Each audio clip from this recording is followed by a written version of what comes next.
Hello students, स्वागत है आपका केमिस्ट्री क्लास में। तो हम पढ़ रहे थे क्लास 11th का केमिस्ट्री चैप्टर 3 तत्वों का वर्गीकरण एवं उनके गुणधर्मों में आवर्तिता, है ना। Classification of element and periodicity in properties. तो इसमें हम पढ़ रहे थे क्लासिफिकेशन, मतलब एलिमेंट के क्लासिफिकेशन का जो हिस्ट्री है संक्षिप्त रूप में हम पढ़ रहे हैं, ब्रीफ उसका हम डिटेल कर रहे हैं। उसमें हमने पढ़ा था लेवाइजर द्वारा जो सूची प्रकाशित हुआ था, और दूसरा डोबेराइनर ने जो क्लासिफिकेशन का प्रयास किया और डोबेराइनर ट्रिक दिया था, है ना, डोबेराइनर ट्रेड्स, जो हम पिछले वीडियो में कवर कर लिए हैं। तो डोबेराइनर ट्रेड के बाद जो आज हमारा महत्वपूर्ण टॉपिक होने जा रहा है वो होने जा रहा है टेलुरिक स्क्रू या हेलिक्स मॉडल। क्या होने जा रहा है? टेलुरिक स्क्रू या हेलिक्स मॉडल इसको बोला जाता है ना। अब इसमें देखिएगा, हम सारे चीज़ों को धीरे धीरे कंफर्म करते चलते हैं। तो देखिएगा आप, क्लासिफिकेशन का जो दूसरा जो प्रयास था वो जनरली किसका था? फ्रांस के भूगर्भ वैज्ञानिक, है ना, 1862 में इस क्लासिफिकेशन का प्रयास किया। भूगर्भ वैज्ञानिक एक जियोलॉजिस्ट ने, जिनका नाम है एडी चेनकोटॉइस, AEBD। ठीक है, याद रहेगा ये नाम? कोई बात नहीं, याद नहीं रहेगा तो बस ध्यान दीजिएगा चैन कोर टॉयस को, है ना, चैन कोर टॉयस। ठीक है, चैन कोर टॉयस। ठीक है, तो चैन कोर टॉयस, क्या नाम है इनका? एडी चैन कोर टॉयस, AEBD ने तत्वों का वर्गीकरण का दूसरा प्रयास डोबेराइनर के बाद किया, जबकि ये पहला वास्तविक प्रयास था। इतना याद रखिएगा। और इसमें जो बेसिक चीज़ याद रखना है, जो जरूरी है, जो आपके कंपटीशन एग्जाम में अक्सर पूछ दिए जाते हैं, हायर सेकेंडरी के बाद जो विभिन्न प्रकार के कंपटीशन एग्जाम होते हैं, जिस सिलेबस में केमिस्ट्री हो, फिजिक्स हो, बायोलॉजी हो, या फिजिक्स केमिस्ट्री मैथ हो, इस बेसिस जो एग्जाम होते हैं उसमें अक्सर ये सब क्वेश्चन पूछे जाते हैं, है ना। तो ये पूछा जा सकता है कि चेनको टॉयस ने जो क्लासिफिकेशन किया था उसका आधार क्या था? तो आधार था परमाणुओं का परमाणु भार, एलिमेंट का जो एटॉमिक मास था, चेनको टॉयस के क्लासिफिकेशन का आधार था। तो उन्होंने किया क्या कि देखिए, उन्होंने किया कि एक ऊर्ध्वाधर बेलन लीजिए और बेलन को 16 भागों में बांट दीजिए, मतलब उसमें 16 लाइनें खींच दीजिए। ठीक है, 16 ऊर्ध्वाधर लाइन खींच दीजिए बेलन के अक्ष के लंबवत, है ना। बेलन का जो एक्सिस है उसके परपेंडिकुलर उसका पृष्ठ है, तो उस पृष्ठ पर जो है 16 लाइनें खींच दीजिए। उन 16 लाइनों पर क्या है कि 45 डिग्री का एक कुंडलित रेखा खींचिए, हेलिक्स खींचिए। तो जो कुंडलित कर्व है एक हेलिक्स के रूप में बन जाएगा बेलन के चारों तरफ ऐसे। तो इसको ऐसे बढ़ाते जाएंगे स्क्रू टाइप के, तो ऊपर बढ़ते जाएगा, हेलिक्स का लाइन बढ़ता हुआ ऊपर दिखाई देगा। तो जो नीचे है वो तत्व का कम परमाणु भार वाला तत्व है, जो सबसे पीक में है उस तत्व का सबसे ज्यादा परमाणु भार है। यही कॉन्सेप्ट है कि उस हेलिक्स पर, जो बेलन के ऊपर चेनको टॉयस ने हेलिक्स बनाया है, तो शुरुआत में मतलब नीचे जो है सबसे कम परमाणु भार वाला एलिमेंट को रखा है, और पीक पर जो रखा है सबसे अधिक परमाणु भार वाला को रखा है। तो उन्होंने इस प्रयोग में देखा कि उन 16 रेखाओं पर अगर कोई 2 एलिमेंट या 3 एलिमेंट या उस समय ज्ञात जो भी एलिमेंट एक ही रेखा पर मिल रहे हैं, तो उनके भौतिक गुण और रासायनिक गुण समान है या लगभग समान है। ठीक है, और उनके परमाणु भारों में जो अंतर है 16 का है या लगभग 16 का है या 16 के मल्टीपल में है, यूं कह सकते हैं। तो चेनको टॉयस ने इस प्रकार का वर्गीकरण प्रस्तुत किया था। जिस चीज को मैं बोला हूं वो बोर्ड में भी लिख दिया हूं, अगर आप इसका स्क्रीनशॉट लेना चाहें तो ले सकते हैं। चलिए ठीक है, तो चेनको टॉयस का ये पहला एलिमेंट के क्लासिफिकेशन का वास्तविक प्रयास था, और क्लासिफिकेशन का ये दूसरा प्रयास था डोबेराइनर ट्रेड रूल के बाद। ठीक है, तो जो मैंने और वर्टिकल जो सिलेंडर है उसको मैंने बोला, ऊर्ध्वाधर बेलन को बोला, हेलिक्स को बोला, है ना। तो उसको जो है आप सिर्फ बोलने मात्र से समझ नहीं पा रहे हैं, इसको हम बोर्ड में लिखते हैं। और जो टेलुरिक हेलिक्स मॉडल में जो है, जो चेनको टॉयस कह रहे हैं, उसको हम टोटली समझने का प्रयास करते हैं, है ना। जैसे आप कोई भी मतलब यूट्यूब या अन्य माध्यमों में देखेंगे तो इतना जो है क्लियर कट नहीं दिया है, टेलुरिक के स्क्रू हेलिक्स मॉडल जो है इतना स्पष्ट नहीं दिया है कि आप उतनी आसानी से समझ जाएं। ठीक है, एक मैंने प्रयास किया है आपको समझाने के लिए, उसको देखिएगा। तो जो प्रयास हमने किया है ना, तो जो पैरामीटर मैंने तय किया है उसके आधार पर आप देखिएगा, है ना। तो मुझे यकीन है कि आपको समझ में आ जाएगा। और अगर उसके बाद भी अगर कोई प्रॉब्लम या डाउट आप फील करते हैं तो हमारे वीडियो के कमेंट सेक्शन में लिखिएगा, उसको हम दूर करने का टोटली प्रयास करेंगे। ठीक है, तो देखिएगा, इसको मैं डिलीट करता हूं। उसके बाद जो उन्होंने बेलन और चीज़ों का बात किया है उसको हम डिटेल देखते हैं। ठीक है, चलिए इसको मैं डिलीट करता हूं। तो गौर से देखते जाइएगा, उसके बाद इसको बड़ी आसानी से आप बना लेंगे, है ना। इसमें इसको देखिएगा स्पाइरल मॉडल, है ना। और कहीं आप देखिएगा कि सीबीएसई के बुक में जो है हिंदी माध्यम का, उन्होंने उसमें मैं देखा कि वृत्ताकार मॉडल के नाम से भी इसको जाना गया।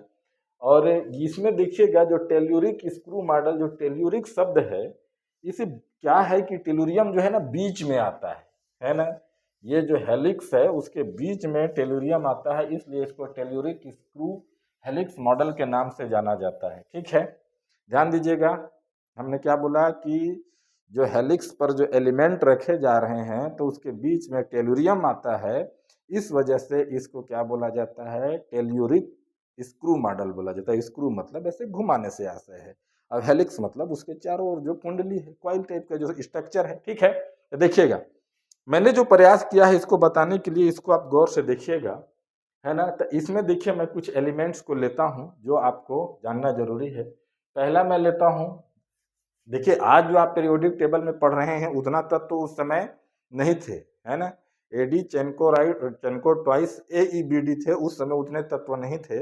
लगभग 63-64 तत्वों का ज्ञात था उस समय के वैज्ञानिकों को, तो उतनी को ही उन्होंने उस मॉडल पर दर्शाया है ना। तो देखिएगा, ये है हाइड्रोजन, आप जान ही रहे हैं, ये लिथियम है, ठीक है, बेरिलियम है, बोरान है।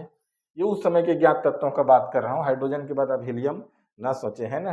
बोरान के बाद कार्बन है, नाइट्रोजन है, ऑक्सीजन है। ठीक है, ऑक्सीजन के बाद फ्लोरीन है, फिर देखिए सोडियम है, फिर क्या है, मैग्नीशियम है, फिर क्या है, एल्यूमिनियम है। ठीक है, एल्यूमिनियम के बाद देखिएगा सिलिकॉन है, उसके बाद फास्फोरस है, उसके बाद क्या है, फास्फोरस के बाद सल्फर है, और फिर क्या है, क्लोरीन है। इतने एलिमेंट को जो है हम टेलुरिक स्क्रू मॉडल पर जो बेलन का बात किया जा रहा है, जो 16 रेखाओं का बात किया जा रहा है, जो 45 डिग्री हेलिक्स का बात किया जा रहा है, उसको समझने का हम प्रयास करते हैं। ठीक है, तो यहाँ पर देखिए इसका एटॉमिक नंबर जो होता है, एक होता है एटॉमिक वेट लेना है, तो इसका एटॉमिक वेट कितना होता है, परमाणु भार कितना होता है, क्योंकि जो आपका टेलुरिक स्क्रू मॉडल है वो किस पर आधारित है, परमाणु भार पर आधारित है। तो हम परमाणु भार को लेते हैं। ठीक है, लिथियम का जो है वो 7 होता है ना। लिथियम का परमाणु भार कितना होता है, 7 होता है। बेरिलियम का कितना होता है, 9 होता है। बोरान का कितना होता है, 11 होता है। कार्बन का कितना होता है, 12 होता है। नाइट्रोजन का कितना होता है, 14 होता है। ऑक्सीजन का कितना होता है, 16 होता है। इस चीज को आप जानते हैं। ठीक है, ऑक्सीजन का कितना होता है, 16 होता है। और यहाँ पर देखिएगा फ्लोरीन का जो आपका होता है, फ्लोरीन का 19 होता है। ये सब चीज को ध्यान देखिएगा। सोडियम का जो है 23 होता है। ठीक है, उसके बाद मैग्नीशियम का कितना होता है, मैग्नीशियम का 24 होता है। मैग्नीशियम का कितना होता है, 24 होता है। एल्युमिनियम का कितना होता है, एल्युमिनियम का 13 दूनी 26, 27 होता है। सिलिकॉन का जो होता है 28 होता है। फास्फोरस का जो होता है 31 होता है। सल्फर का जो होता है 32 होता है। क्लोरीन का 35.5 होता है। ये होता है, ये इसका क्या है, एटॉमिक मास है। इसी के आधार पर हम बनाएंगे टेलुरिक स्क्रू मॉडल। ठीक है, तो गौर से देखिएगा कि मैं टेलुरिक स्क्रू मॉडल को पहले एक आयताकार ड्राइंग पेपर के रूप में ले रहा हूं, उसके बाद उसको मैं एक सिलेंडर, एक बेलन के रूप में बना के आपको टेलुरिक स्क्रू मॉडल को दिखाता हूं। ठीक है, तो मैंने जो अपने अध्ययन में लिया, मैंने अध्ययन में ये लिया कि एक 30 सेंटीमीटर 24 सेंटीमीटर चौड़ाई का और लगभग 60 सेंटीमीटर, ठीक है, 60 सेंटीमीटर लंबा मैंने एक ड्राइंग पेपर लिया। ठीक है, नीचे तक का लाइन दिख रहा है, चलिए चेक कर लेते हैं नीचे तक का लाइन दिख रहा है कि नहीं। नीचे तक का लाइन दिख रहा है कि नहीं, हाँ नीचे तक का लाइन आपको दिख रहा है। ठीक है, तो देखिएगा ये वाला जो लेंथ है वो 60 सेंटीमीटर है ना। आप जब बनाएंगे तो इसी के रेशो में, इसी के अनुपात में बना सकते हैं। बोर्ड में एग्जैक्ट 60 सेंटीमीटर है कि नहीं हमको नहीं पता है, जो मैंने प्रयास किया है उसको मैं बता रहा हूँ कि यह 60 सेंटीमीटर का है और ये जो है आपका 24 सेंटीमीटर का है। ठीक है, यहाँ पर देखिएगा कि इसको मैं 16 भागों में बांट लेता हूँ। तो 1 2 3 4 5 6 7 8 9 10 और नज़दीक थोड़ा सा कर लेता हूँ, 6 7 8 9 10 11 12 13 14 15 और ये 16। ठीक है, ये 16 भाग है, 16 लाइन खींचना है। देखिएगा, एक ये लाइन हो जाएगा, एक ये लाइन हो जाएगा, एक ये लाइन हो जाएगा आपका 14 वाला, एक हो जाएगा आपका 13 वाला, एक हो जाएगा आपका 12 वाला, एक हो जाएगा आपका 11 वाला, एक हो जाएगा आपका 10 वाला और एक हो जाएगा आपका 9 वाला और एक हो जाएगा आपका 8 वाला और एक हो जाएगा आपका 7 वाला, एक हो जाएगा आपका 6 वाला और एक हो जाएगा आपका 5 वाला और एक हो जाएगा आपका 4 वाला और एक हो जाएगा आपका 3 वाला और एक हो जाएगा आपका 2 और 1 वाला। ठीक है, मैंने जो अध्ययन किया है ड्राइंग पेपर में वैसा अध्ययन किया है। ठीक है, ये लाइन आपको लगभग दिख रहा है। जब 24 सेंटीमीटर इसको आप ले रहे हैं तो आप देखेंगे कि प्रत्येक भाग जो है ना, वो लगभग जो है प्रत्येक खाना जो होगा इसका, ये चौड़ाई जो है लगभग जो होगा 1.5 सेंटीमीटर का होगा। ठीक है, 1.5 सेंटीमीटर का होगा। देख लेते हैं, 1.5 इंटू 16, 16 है तो 16 पंचे क्या हो जाएगा 80 का 0 कैरी 8 और 16 एकम 16, 16 8 24, हाँ 24 सेंटीमीटर, मतलब 1.5 सेंटीमीटर का ये सब क्या होगा, इसका विड्थ होगा। ठीक है, सभी का कितना होगा 1.5 सेंटीमीटर का होगा। ठीक है, अब क्या है कि 45 डिग्री का हेलिक्स आपको बनाना है। तो यहाँ पास का जो 45 डिग्री कोण है, मान लीजिए 45, जैसे आधा ले लेंगे तो लगभग 45, आप चांदे का प्रयोग कीजिएगा, ऐसे हेलिक्स खींचना है। ठीक है, ऐसा ही हेलिक्स खींचते जाना है ना, ऐसे हेलिक्स खींचते जाना है आपको। और भी हेलिक्स बन सकते हैं, कोई दिक्कत नहीं है, और भी हेलिक्स बन सकते हैं। 60 सेंटीमीटर में और भी संभवतः यहाँ तक जा सकता है। मैं इन दो रेखाओं पर ही ज़्यादा चर्चा करूँगा। मैं मान लेता हूँ कि 0 पॉइंट है मेरा। ठीक है, अब यहाँ पर ध्यान देने की बात यह है कि जब आप ऐसे बना लेते हैं तो कौन सा एलिमेंट को कहाँ रखा जाए, है ना। तो देखिएगा, हर इसका विड्थ कितना है 1.5 सेंटीमीटर। हाइड्रोजन का जो एटॉमिक मास है, तो यहाँ से 0 से कितने सेंटीमीटर पर हाइड्रोजन को रखा जाए, इस रेखा पर अगर मैं रख रहा हूँ तो कितने सेंटीमीटर पर रखा जाए इसको। तो इसको क्या कीजिए कि हर का जो विड्थ है कितना है 1.5 सेंटीमीटर है, तो इसमें 1.5 सेंटीमीटर का गुणा कीजिए, इसमें 1.5 सेंटीमीटर का कीजिए, इसमें भी 1.5 सेंटीमीटर का कीजिए, इसमें भी 1.5 सेंटीमीटर का कीजिए, इसमें भी 1.5 सेंटीमीटर का कीजिए, इसमें भी 1.5, सभी में 1.5 सेंटीमीटर का आपको क्या कर देना है, मल्टीप्लाई कर देना है। ठीक है, सभी में क्या कर देना है 1.5 से मल्टीप्लाई आपको कर देना है।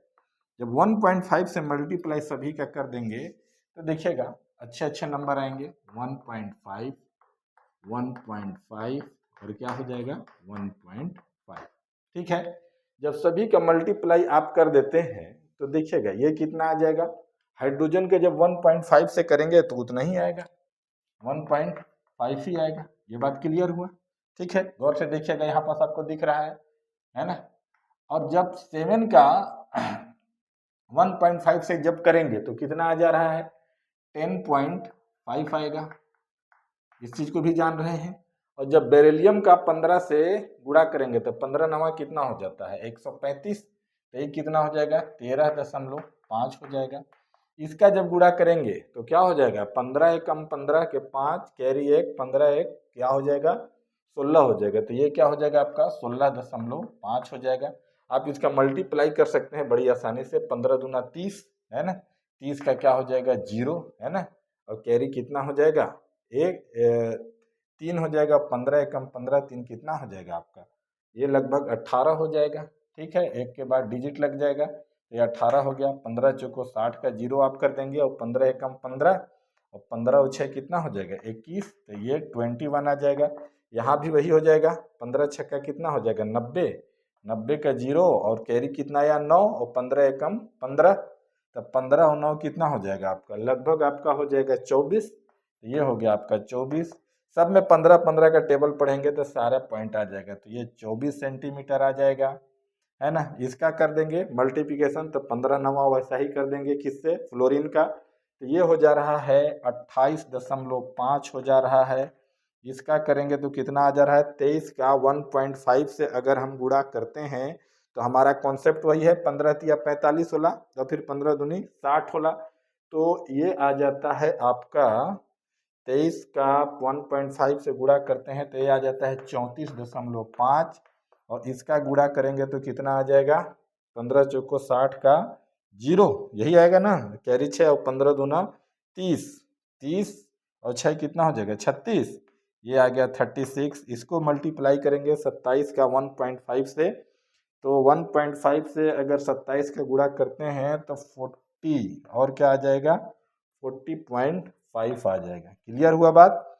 और अब हमारे पास बन जाता है एल्युमिनियम हो गया, सिलिकॉन, फास्फोरस, सल्फर, तो इसका लाइन से गुणा करते जाएंगे तो हो जाएगा आपका, इसका हो जाएगा 42 हो जाएगा, इसका हो जाएगा 46.5 लगभग आ जाएगा, और इसका आ जाएगा 48, और ये क्लोरीन को थोड़ा सा ऊपर लिख देता हूँ, क्लोरीन का जो है 35.5 है, गुणा करना है 1.5 से, तो इसका जो वैल्यू आने जा रहा है वो 53.25 आ रहा है। आपको लग रहा है कि टेलुरिक हेलिक्स मॉडल में सर जो दिया है, जितना कंटेंट दिया है उतना कुछ दिया नहीं है, लेकिन हम उस बेलन को बनाने के बारे में बात कर रहे हैं जिसमें बोल रहे हैं कि ऊर्ध्वाधर बेलन पर 16 रेखाएं खींचनी है। ठीक है, तो अब देखिएगा, अगर मैं पहला ये मानता हूं, है ना, और भी मेरे को अगर ये वाला लाइन को इस लाइन तक लाना था तो इसको और हमको बढ़ा लेना चाहिए था, इसीलिए मैं यहां से शुरू कर रहा हूं। ठीक है, तो कीजिए क्या कि यहां पर देखिए कि ये जीरो से हाइड्रोजन कितने पर रहेगा, 1.5 सेंटीमीटर पर, तो स्केल लीजिए और 1.5 सेंटीमीटर पर इसको रखा जाए, तो हम ऑलरेडी बोल रहे हैं कि ये 1.5 सेंटीमीटर का है, तो यहाँ पर आपको क्या मिलेगा, हाइड्रोजन मिलेगा। इस रेखा पर आपको क्या मिल रहा है, हाइड्रोजन मिल रहा है। क्लियर हुआ है बात। अब यहाँ पास जो है स्केल से नापिए, जब स्केल से नापेंगे तो लिथियम आपको यहाँ से कितने सेंटीमीटर पर मिलना चाहिए, 10.5 सेंटीमीटर पर मिलना चाहिए। कितने सेंटीमीटर पर मिलना चाहिए, 10.5 सेंटीमीटर पर। तो मान लीजिए कि 10.5 सेंटीमीटर यहाँ है, तो यहाँ क्या हो गया, लिथियम हो गया। ठीक है, ये क्या हो गया, लिथियम हो गया। लिथियम के बाद बढ़ता हुआ परमाणु द्रव्यमान किसका है, बेरिलियम का, तो बेरिलियम कितना पर जाएगा, 13.5 सेंटीमीटर पर। स्केल रखिए, 13.5 सेंटीमीटर पर लाइए, ये हो जा रहा है आपका 13.5 सेंटीमीटर हो जा रहा है। कितना हो जा रहा है, 13.5 सेंटीमीटर। ठीक है, और जब लिथियम के बाद 13.5 सेंटीमीटर पर कौन सा एलिमेंट है, एलिमेंट को लिखना है, क्या है यहाँ, बेरिलियम है। क्या है बच्चों, बेरिलियम है। ठीक है, ये क्या है, बेरिलियम है। बेरिलियम के बाद क्या आ रहा है आपका, बोरान आ रहा है। बोरान कितने सेंटीमीटर पर रखा जाएगा, 16.5 पर, तो बोरान को रखा जाए, तो मैंने बोरान को रख दिया। ठीक है, उसके बाद बोरान के बाद कौन सा एलिमेंट है, कार्बन है। कार्बन कितने सेंटीमीटर पर रखा जाएगा, 18 सेंटीमीटर पर, तो मैंने यहाँ क्या कर दिया, कार्बन को रख दिया। ठीक है, कार्बन के बाद कौन सा एलिमेंट है, नाइट्रोजन है। चलिए मैंने नाइट्रोजन को रखना शुरू कर दिया। नाइट्रोजन कितने सेंटीमीटर पर रखा जाएगा, 21 सेंटीमीटर पर। यहाँ से स्केल से नापिए 21 सेंटीमीटर, तो यहाँ मैंने नाइट्रोजन को रख दिया। ये भी बात क्लियर हुआ। नाइट्रोजन के बाद कौन सा एलिमेंट है, ऑक्सीजन है, और क्या है, फ्लोरीन है ना, यही है। तो ऑक्सीजन कितने सेंटीमीटर पर आपको मिलने जा रहा है, ऑक्सीजन आपको मिलने जा रहा है 24 सेंटीमीटर पर। उसके बाद फ्लोरीन कितने पर मिलने जा रहा है, 28.5 सेंटीमीटर पर। तो इस प्रकार से आप स्केल से माप के इसको लिखते हैं। ठीक है, क्लियर है बात। तो जब स्केल से माप के रख दिए, अगर इसके जो लंबाई है आप लेते हैं 24 सेंटीमीटर, इसको लेंथ को लेते हैं आप 60 सेंटीमीटर, तो ये वाली जो डायगोनल की लंबाई है वो 33.94 33.94 सेंटीमीटर है। क्या है? 33.94 सेंटीमीटर है। ठीक है, ध्यान देने वाला बात है कि थोड़ा सा यहाँ डायग्राम को देखेंगे, चूंकि यहाँ पास जो मैं बना रहा हूँ वो पर्याप्त जगह नहीं ले रहा है। ये वाला लाइन जो है ना यहाँ से शुरू होगा, ये वाला लाइन कहाँ से शुरू होगा? यहाँ से शुरू होगा। ये लाइन जो दिख रहा है ना आपको, ये जनरली इसके सीधे से यहाँ से शुरू होगा। ठीक है, यहाँ से ये लाइन, ध्यान देने वाली बात ये है। ठीक है, आपको समझाने के लिए इतना बताया गया है। ठीक है, तो जब यहाँ से आप बात करते हैं तो देखिएगा क्या होगा, है ना। जब यहाँ से आप बात करेंगे तो ये वाला डायगोनल की लंबाई कितनी है? 33.94 सेंटीमीटर है। तो 33.94 सेंटीमीटर है और सोडियम का जो डिस्टेंस है वो 34.5 सेंटीमीटर है। तो बेलन के जोर, ये रेखा अगर इसको बेलन के रूप में मोड़ा जाएगा तो ये स्पाइरल पीछे से घूम के इससे जुड़ जाएगा, अगर ये लाइन यहाँ के बराबर रहेगा तो। ठीक है ना, ड्रा करने समय शायद मैं भूल गया, ये लाइन जो है यहाँ से इसके सीधे से यहाँ से शुरू होगा। ठीक है, तो यहाँ पास आप देखेंगे कि अब इस पैरल को, मतलब इस हेलिक्स को नाप के दूसरे ओर बढ़ेंगे। जब दूसरे ओर बढ़ेंगे तो 34 सेंटीमीटर पर यहाँ आपको मिलेगा सोडियम, आपको मिल जाएगा। यहाँ क्या मिल जाएगा? आपको सोडियम मिल जाएगा। ठीक है, यहाँ आपको क्या मिल जाएगा? मैग्नीशियम मिल जाएगा। यहाँ आपको क्या मिल जाएगा? एल्यूमिनियम मिल जाएगा। यहाँ आपको क्या मिल जाएगा? सिलिकॉन मिल जाएगा। यहाँ आपको क्या मिल जाएगा? फास्फोरस मिल जाएगा। यहाँ आपको क्या मिल जाएगा? सल्फर मिल जाएगा। यहाँ आपको क्या मिल जाएगा? क्लोरीन मिल जाएगा। अब देखिए कि एक ही लाइन पर जो डी चैनकोराइट्स जो कह रहे हैं कि एक ही लाइन पर अगर हैं तो उनके भौतिक गुण और रासायनिक गुण समान है। इसका मतलब है कि लिथियम और सोडियम के रासायनिक गुण क्या है? भौतिक गुण और रासायनिक गुण समान है। अगर एक और रेखा रहता, मतलब मैं इसको और बेलन को और ऐसे घुमाऊं, या फिर इसको यहाँ मैं ड्राइंग कर रहा हूं तो और बड़ा करूं, तो यहाँ इसके बाद आपको पोटेशियम मिल जाता, रुबिडियम मिल जाता है ना। और यहाँ पास इसका जो हम बात कर रहे हैं कि परमाणु द्रव्यमान जो होता है 16 के अंतर में होता है या 16 के मल्टीपल में होता है। तो आप देख रहे हैं कि जो आपका लिथियम है, लिथियम का एटॉमिक मास कितना है? 7 है। कितना है? 7 है। और लिथियम के रेखा में कौन है? सोडियम है। और सोडियम का जो एटॉमिक मास है कितना है? 23 है। तो 7 में आप 16 जोड़ेंगे तो कितना आ रहा है? 7 में अगर आप 16 जोड़ते हैं तो कितना आ रहा है? 23 आ रहा है। तो 16 के अंतर में है, मतलब 16 के मल्टीपल में आ रहा है। उसके बाद देखिए बेरिलियम जो है, बेरिलियम का जो एटॉमिक मास है वो कितना है? बेरिलियम का एटॉमिक मास है 9। आप देख पा रहे हैं बेरिलियम का एटॉमिक मास कितना है? 9 है। अब बेरिलियम के रेखा में आपको क्या मिला है? मैग्नीशियम मिला है। और मैग्नीशियम का कितना आया है एटॉमिक मास? 24 है। तो 9 16 में से अगर 9 जोड़ते हैं तो क्या आ रहा है? 25 आ रहा है। और यहाँ कितना आ रहा है? 24। इसीलिए बोला गया कि लगभग 16 का अंतर है, या उससे थोड़ा मोड़ा ज्यादा या अधिक हो सकता है। संभवतः इन्हीं सब त्रुटियों की वजह से चेनको ट्वाइस मॉडल को क्या कर दिया गया? रिफ्यूज कर दिया गया। समझ रहे हैं बात को आप? इसको क्या कर दिया गया? रिफ्यूज कर दिया गया। तो ऐसे कई जगह आपको मिलेंगे। यहाँ पास आप देखेंगे बोरान, बोरान का जो मॉडल है वो क्या आ रहा है? बोरान का जो एटॉमिक मास है वो आप देख पा रहे हैं कितना है? 11 है। 11 में 16 आप जोड़ें तो एल्युमिनियम कितना आ जा रहा है? एल्यूमिनियम 27। अब देख रहे हैं एल्यूमिनियम 27 आ रहा है, मतलब एडजेक्ट आ जा रहा है। कार्बन का देखिए, कार्बन का एटॉमिक मास कितना होता है? 12। कार्बन का कहाँ है? कार्बन ये है 12, है ना। और उस रेखा में अवेलेबल क्या है? सिलिकॉन। 12 में 16 जोड़ेंगे तो सिलिकॉन का कितना हो जा रहा है? आप देख रहे हैं यहाँ 28 हो जा रहा है। तो जो चेनको टाइस बोल रहे हैं वो लगभग सही बोल रहे हैं। कुछ चीजों को जो लगभग में जो डिजिट पहुंच रहा है वहां पास लगभग सही बोल रहे हैं, है ना। लेकिन सोचने की बात है कि थोड़ा मोड़ा अंतर है, तो ये जान लीजिए कि हम गणित नहीं पढ़ रहे हैं, बल्कि हम तत्वों में पेरियोडिसिटी खोज रहे हैं।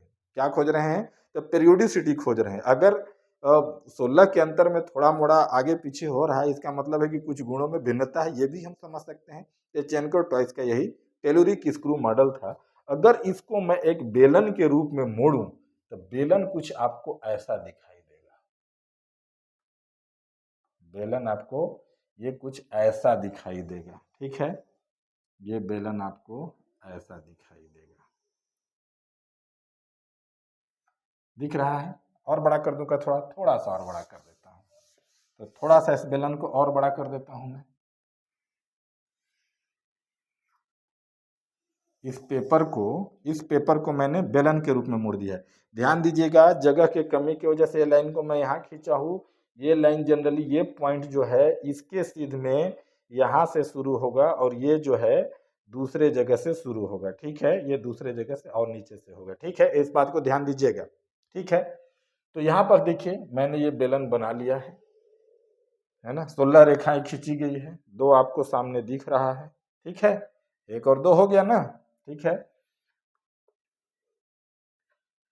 तो 2 और ये हो जा रहा है 3, ये हो जा रहा है 4, ये हो जा रहा है 5, ये हो जा रहा है 6, 1 2 3 4 5 6, ये 7 और ये हो जा रहा है 8। तो लगभग 16 क्या है पीछे है, सिलेंडर में क्या है पीछे है।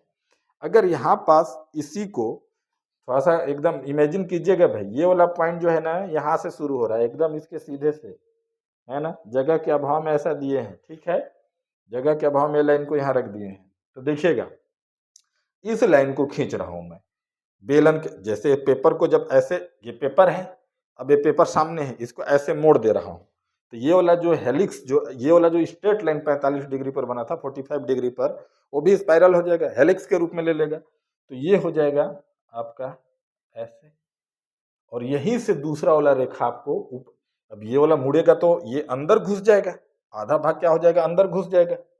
ठीक है ना, कुछ भाग क्या हो जाएगा ऐसे मुड़ जाएगा। बेलन बेलन जो सीधा है स्ट्रेट है, वो अब मुड़ेगा तो थोड़ा सा करो हो जाएगा ना, ये तो करो हो जाएगा तो ये भाग कुछ अंदर जाके छुप जाएगा। अब वो वाला भाग जो है जो वो बाहर से सामने आएगा ऐसे, है ना।